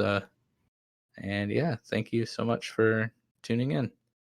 We got a lot of exciting things coming up in October, so make sure you keep coming back. Big You month. guys got anything else to say? Just gonna say No. October is a big month, and we're just gonna keep ramping up. I feel like we just keep having more stuff planned. Spooky stuff, right? Yeah, we got the big spooks coming up, so Nice. hold on to your britches. Using that period piece language. Yeah. Well, I guess we're out. All right, everyone say goodbye. Bye, Craig. Later, Craig.